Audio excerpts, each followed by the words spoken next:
Alas, it's been estimated that WoW's $90 FOMO dinosaur mount probably made Blizzard around 15 to 17 million, and at this point, I think we all deserve to be here. Good job, Harvey Randall. Open the door, cash on the floor, everybody bought the dinosaur. The article says, Dear reader, I have a lot of positive words to say about World of Warcraft recently. The way Blizzard and its developers have clawed their way back from the pits of hell and Shadowlands is downright commendable, and the game is in one of the best states it's been in years. Not perfect, mind you. Reward system is a little wobbly, but the $90 dinosaur mount temporarily added to the store, which had a huge quality of life feature snapped onto the side. It's the most brazenly, transparently engineered microtransactional nonsense move I've seen out of the company in quite some time. It's utter, complete rot. It probably made Blizzard millions of dollars, nearly 17 million. Though this number comes with some caveats, which I'll get into in a moment. Data for Azeroth has data for about 1 million accounts, and while it doesn't have data for the game's Chinese servers, it does have North America, Europe, Radar.io. Meanwhile, it has a bigger sample of accounts, also tracks certain achievements. Basically say that they just took some data, looked at a percentage, extrapolated it out, and then that comes to roughly 188,000 players bought it. Okay. Well, but that's the thing, right? Like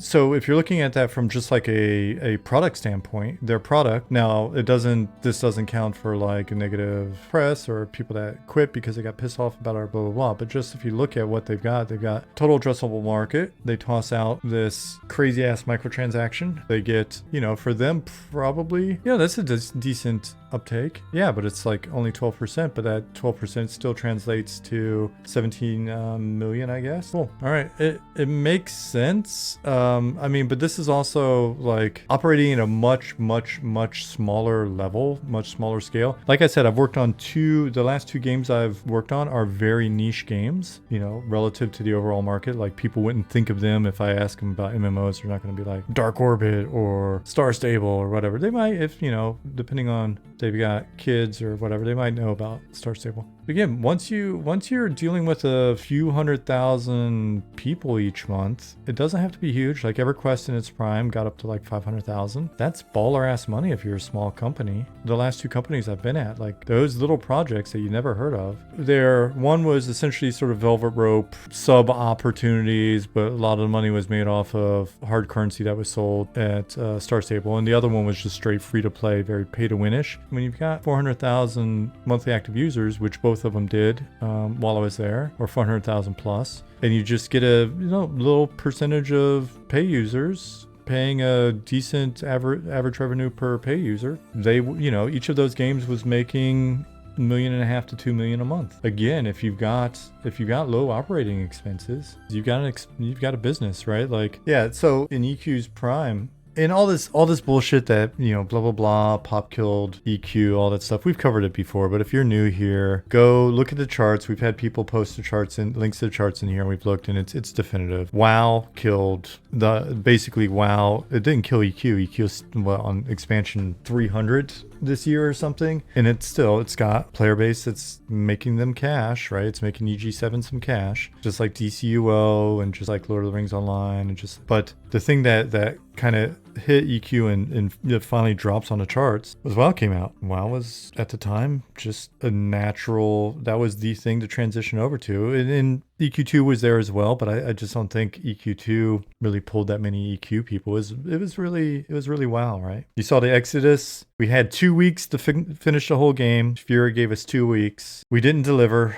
We couldn't fix everything and beat WoW with EQ Live in 2 weeks. The FOH and the Legacy of Steel and everybody else, they moved on to what honestly at the time was just a better game. But the point of all that shit was during its heyday, $15 times 500,000, that's Sony Online was like 7 studios, 500 plus people distributed across like the US. We had a joint venture in Taiwan with Gamania. All of that was being paid for with EQ money for the most part, right? That's a lot. So the idea of like really reaching for the stars and trying to get to a point where we have like a small fraction of that, but a decent amount to help us build a business and not turn into like a fucking, 150 unnecessary people. Tell that said, I really enjoyed WoW until ICC. I've got to say, like, I don't want to sound false by like speaking to the fact that I enjoyed it because I suck so bad at remembering shit. But I've got to say that, yeah, I was blown away, and I really did like it.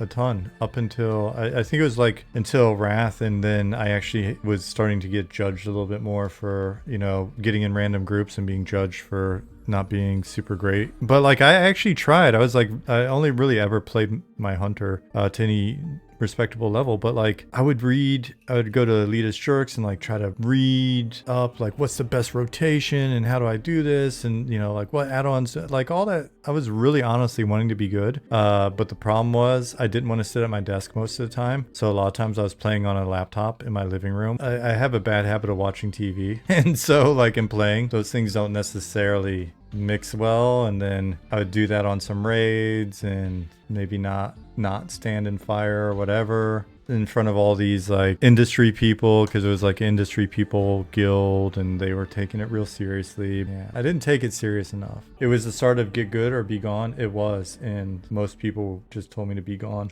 WoW from launch to Burning Crusade is one of those magic times for me personally. Right on, Smiley Bobber. I just thought it was beautiful. It was very immersive. It just felt so smooth. Naturally, I mean, there was broken shit and missing content and tech issues and queues and all that stuff early on, but they figured that out well. I was rooting for those guys because we knew some of them, had met them and went to dinner with them, and was totally rooting for them. I had aspirations to start a new game at the time, so it was like, oh well, you know, they're doing great, but there's no like, didn't want to try to like move to Irvine and be a part of the team or whatever. But some of the dudes that left our team were some of my favorite people, you know, that went up there. I remember Steve Burke wound up going up there pretty early on and getting on the team. I can't remember the name of the dungeon, but he worked on like one of the more sort of beloved dungeons. As the EQ player, did WoW combat not bother anyone else? Honestly, at the time, as a EQ player, that was kind of what I was looking for at the time, right? Like I wanted something nice. It felt more ARPG. It was more visceral, faster. Everything felt a little cleaner. The thing that bothered me when I went in, and it didn't bother me too much, but it kind of like, the thing that really stood out to me is the thing that I didn't like as much was it just didn't feel like there was didn't feel like there was much mystery.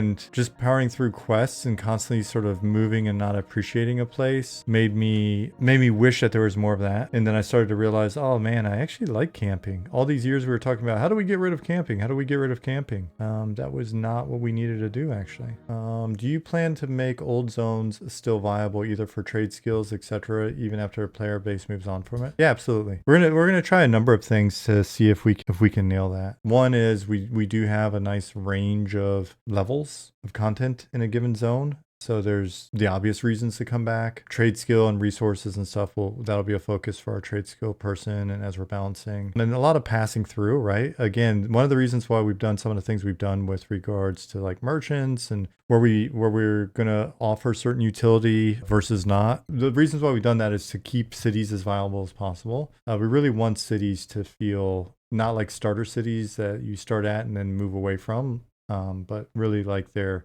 cities in the world, right? So, and that's especially the case with Night Harbor. Night Harbor's got a shitload of content in it, and it's going to have even more.